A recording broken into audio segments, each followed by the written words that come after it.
सबसे पहले तो 7 साल पूरे करने पर आपको बधाई।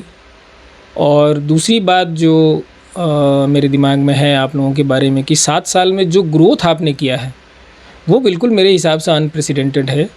मैं किसी और चैनल को मैं चाहता हूँ कि सारे चैनल आपकी तरह ग्रो करें, लेकिन आपके आसपास आपके साथ में बहुत सारे चैनल शुरू हुए या उससे पहले भी शुरू हुए, वो अभी उस स्तर तक गए नहीं हैं।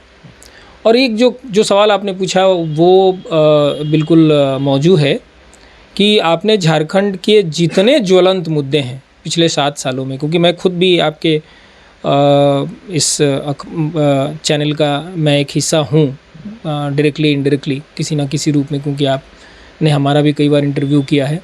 तो मुझे लगता है कि झारखंड का कोई भी ऐसा इशू नहीं है जिसको आपने उठाया नहीं, आपने कवर नहीं किया। और उसके जो टारगेट ऑडियंस हैं या उससे संबंधी जितने लोग हैं सबका आपने बहुत ही ईमानदारी से इंटरव्यू किया है। मतलब कोई ये नहीं कह सकता है कि आपने किसी को प्रेफर किया, किसी के साथ बेईमानी की।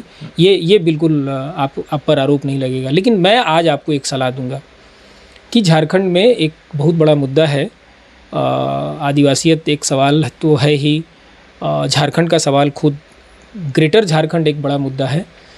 लेकिन मैं आपको 2 इशू की तरफ मैं इशारा करूंगा कि अगर आप इस पे काम करें तो हमको लगता है कि झारखंड के लिए बहुत बड़ा एक अचीवमेंट होगा। एक है बृहद झारखंड।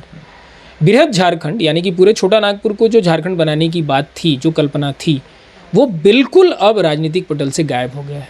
इस पर कोई बात नहीं कर रहा है, कोई राजनीतिक दल बात नहीं कर रहा है, कोई भी पॉलिटिकल ऑर्गेनाइजेशन बात नहीं कर रहा है। जबकि आप जानते हैं कि आजसू बनी और उसके बाद झारखंड समन्वय समिति बनी 52 संगठनों का, तो उनका इशू क्या था? उनका इशू था बृहद झारखंड, कि पूरे छोटा नागपुर को आप झारखंड बनाइए जहां आदिवासी रहते हैं। एक तो ये। दूसरा, झारखंड का जो हेल्थ सेक्टर है वो पूरा का पूरा चरमराया हुआ है। मतलब आप कल्पना नहीं कर सकते हैं कि कोई भी अगर बीमारी आपको हो, मतलब जो थोड़ी सी गंभीर बीमारी है, तो आपको जाना पड़ेगा जमशेदपुर से बाहर। आपको ब्रेन स्ट्रोक हो आपको बाहर जाना पड़ेगा, आपको हार्ट अटैक हो आपको बाहर जाना पड़ेगा, आपको कैंसर हो आपको बाहर जाना पड़ेगा। मतलब झारखंड सरकार को जो काम करना चाहिए हेल्थ सेक्टर में पिछले 20 सालों में, मैं मानता हूँ कि हेल्थ सेक्टर एक ऐसा सेक्टर है जिसमें झारखंड सरकार ने कोई काम नहीं किया।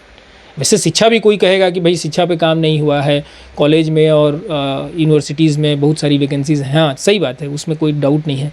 लेकिन हेल्थ का जो सवाल है वो बहुत इंपॉर्टेंट है कि वो आदमी के जीवन से, कि अगर आपने अस्पताल नहीं बनाया है ठीक से, आपके पास डॉक्टर्स अच्छे नहीं हैं, आप ट्रीटमेंट नहीं कर पा रहे हैं गंभीर चीज़ों की, तो लोग मर जाएंगे।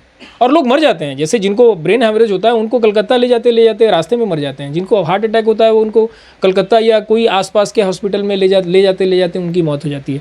तो मेरा सलाह है और शुभकामनाओं के अलावे कि अगले 1 साल में अगर आप इन दोनों मुद्दों को किसी भी स्तर पे अगर आप उठाते हैं तो इसी के साथ मैं आपको फिर से एक बार शुभकामनाएं देता हूं। और इस बात की शुभकामना भी है कि आपका जो कार्यक्रम है वो सफल हो।